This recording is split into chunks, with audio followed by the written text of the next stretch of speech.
화랑이 그 심신을 단련하기 위해서 사냥을 하지 않습니까? 그 뭐 고구려 백화에도 나오는 그림 아닙니까? 그 동물 속에 화살이 박혀 있는 장면은 잔인하다 해갖고 화살을 지우게 하고, 그 권투 만화를 그렸을 적에 잔인하다 해갖고 2페이지 이상을 못 넘게 했어요. 그러다 딴 이야기 나오다 또다시 권투를 해야 되고, 또 표지라든가 이 권총을 이래 겨누지 않습니까? 그 만화라는 게 좀 확대식에서 권총 구멍이 이렇게 다나 앞으로 정면을 하면은 혐오스럽다 해갖고 옆으로 하는 장면만 허락하고.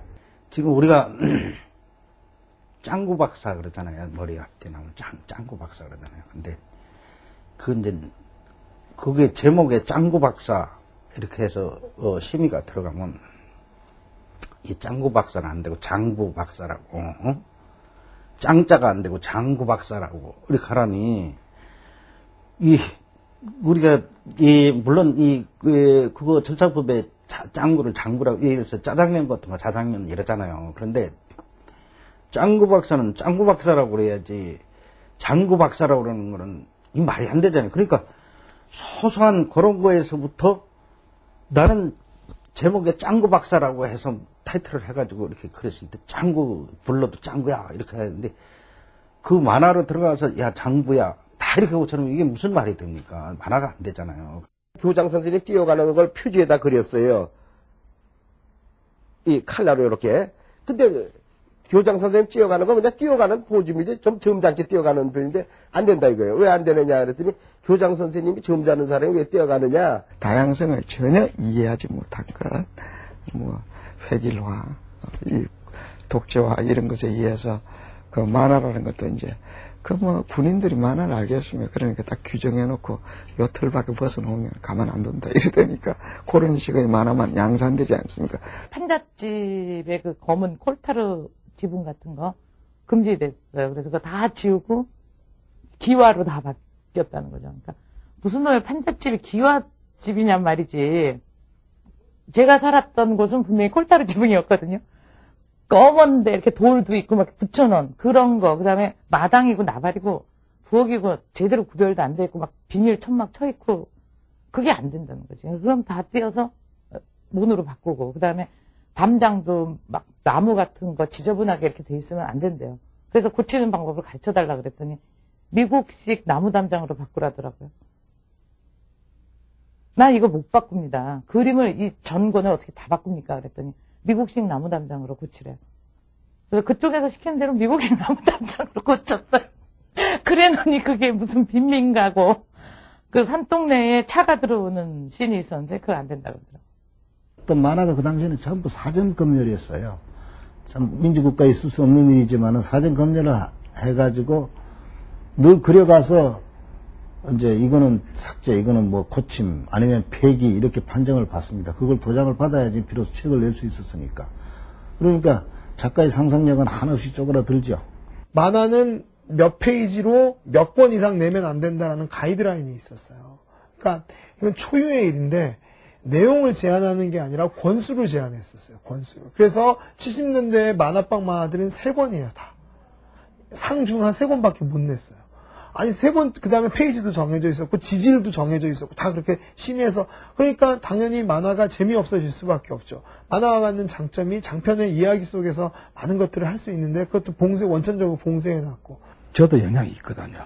저도 아직도 자유롭지가 않아요. 제 사고방식 스스로가. 그릴 때 보면 혹시 이렇게 뭘 그리다가 이거 그려서 괜찮을까 이런 자기 검열을 지금도 하고 있다고요. 그게 물론 뭐 지금 그렇게 눈치 볼 일은 아니지만은 그래도 잠재적으로 남아있을 정도로 그때는 이게 굉장히 심했거든요.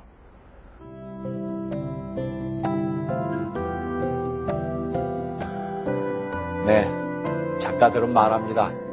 말도 안 되는 이유로 대사가 잘리고 그림이 찢겨져 나갔을 때 작가의 상상력과 창작 의지도 함께 잘려나갔다고. 그러나 아무리 검열의 칼바람이 무시무시했어도 만화에 대한 작가들의 사랑과 열정만 어쩌지 못했습니다.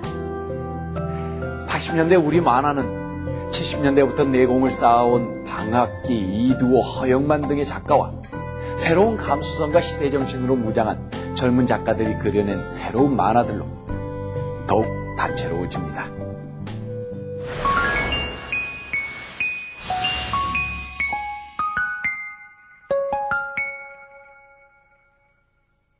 대부분의 우리가 그 70년대 만화들이 이런 그 극화적인 측면, 특히 영화적인 측면, 드라마적인 측면보다는 만화적인 강조나 만화적인 과장에 집중하고 그런 쪽으로 만화를 많이 했던 작가들이 많은데 비해서 박학기 선생은 아주 꾸준하게 만화에서 영화적인 완성도를 추구했고, 대부분의 작품들을 보면 그런 어떤 마치 뭐 미니 시리즈를 보는 듯, 마치 드라마를 보는 듯한 그런 구성과 그런 느낌으로 캐릭터가 재현이 되고, 동작이 재현이 되고, 칸이 분할되고, 이런 것들을 볼 수 있죠. 인간 삶의 진실을 이야기해보고 싶었습니다. 그래서 이제 예전에는 그 임꺽정 같은 이런 것이나 바리대기나 혹은 이제 이렇게 해서 조선조 민초들의 삶, 그것도 이제 궁중 안에 있는 고관 대작들의 삶이 아니고 밑바닥 시정 잡배들의 이야기를 통해서 그들의 삶이 지금의 우리의 삶과 어떤 보편성을 공유하고 있는가 하는 것을 이야기해보고 싶었고,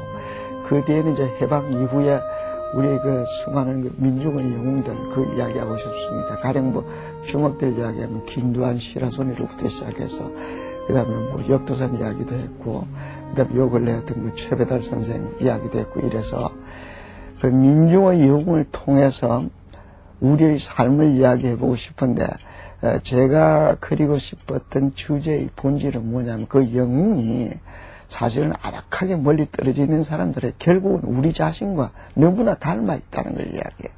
어떤 만화가가 될 것인가, 어떤 만화가가 되느냐는 것은 어떤 만화를 그렸냐로 딱 귀결이 되니까. 그래서 그때 이제 기왕 내가 좋아했고, 역사물을 좋아했고, 또 그게 이제 저로서는 좀 다른 것보다 접근하기가 쉬우니까, 그래서 그럼 그렇게 하자.